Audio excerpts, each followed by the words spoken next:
University of London B against Newcastle University A in the Island Challenge Cup, another of our new events, women's eights here. So women's students eights here.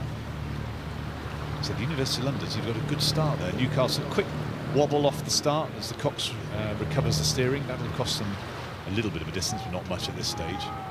They're getting back now into their racing stride. Bit more of the unknown. In fact, it's a new event. We haven't got any no form book to follow. No previous data.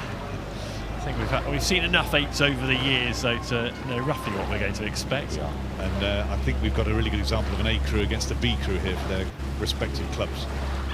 Yeah, it's important to emphasise. Newcastle University nearest to the camera that you can see there in the blue with red and white stripes. They are bossing the race, half a length up on University of London B. A slightly more aggressive start, Tim. They've taken an extra stroke a minute over the last maybe 20-25 seconds looking at the pictures, and they're just slowly squeezing out lead over UL. So a steady start from both boats in contention, and still a good competitive race, this one. Yeah, it's close. I'm viewing this angle from the angle, sorry, viewing this race from the angle we do, it shows it's really close. I think when we see them side by side, they're almost neck and neck. I think Newcastle got a slight lead at this point. When you said it's a good example of an A against a B boat, it's... I think off the start, Newcastle a little bit more composed. Yes. They had and that's tricky because they were taking an extra stroke or two a minute, so they were rating harder, but they still had that extra little bit of composure. So, the midway point of the race, and it's anyone's game, this one. UL slightly longer stroke in this picture. They've got that work through the water as long as you possibly can. You want to make the most of that effort and really push that boat through the water as long as you can. It's a cracking race, this one. It'll be really close.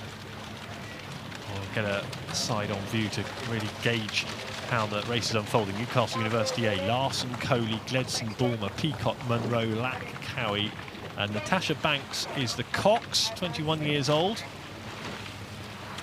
Started coxing when she arrived at the university. Marine engineering, and that's all at Newcastle University, obviously, for Natasha Banks. And although this is the University of London's B crew, if you look through their athletes, got some fantastic results. So even have to start with the bow. So Victoria Butcher, she won gold in women's eights and a silver at women's Cox fours at Bucks this season. Then at 2 got Esme Jones, Trudy Marks at 3, Annie Sharp at 4, A Hollis at 5, Selena Jones at 6, Iona Dixon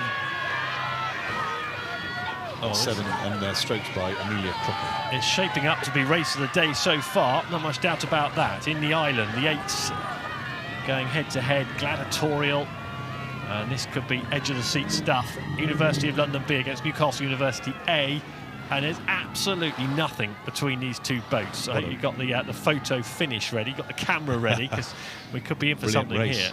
I think the Cox of the University of London crew, Fiona Cook, coaxing her crew into a very small lead. Well, you have a few feet at this point, half a canvas, you have a few feet. So Newcastle led for most of the first half of the race, but marginally, and now continuing in that vein, marginally, it's University of London B who have nipped ahead, but there's still a long way to go. They're only just reaching the enclosures, and it's going to be fascinating to see how this race unfolds. And it's going to be so much about steering, so you're just looking there at the boats, they're not completely going the same path, and any sort of meandering and adding on extra yardage to the race when it's this tight could really cost you dear. Newcastle University A there just slipping to quarter of a length down. Yeah, UL have they've got a little bit more length in their stroke, and they're just squeezing a few sort of centimetres each stroke and just drawing away. So out to a third of a length is becoming the last 200 metres or so. But still, either crew could win this race. But UL's slight advantage at this point. What have Newcastle University got left? They're going to need to find something. There you are. What a view of Henley Town Centre, St Mary's Church in the distance, and flag fluttering in the breeze, and both these boats are going to have to dig deep to reach the finish line. in first spot. It's going to be a terrific contest in this next 100 metres or so. UL looks slightly more composed because it's quite tricky conditions. It's quite breezy out there, and the winds, the water's slightly chopping up a little bit.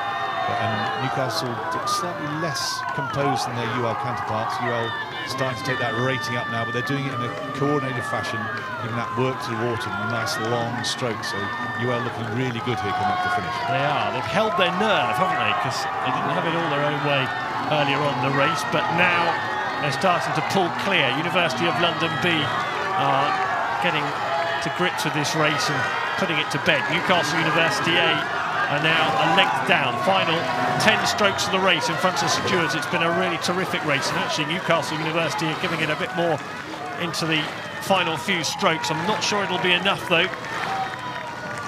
University of London B progress through to the round on Saturday on the Berkshire station. UL are there. It was a good race though, not much more than half a length the margin of victory against Newcastle University A. Pick of the races perhaps today. Definitely. And if that's their B crew, I'm looking forward to seeing their A crew. They did brilliantly. What a great race.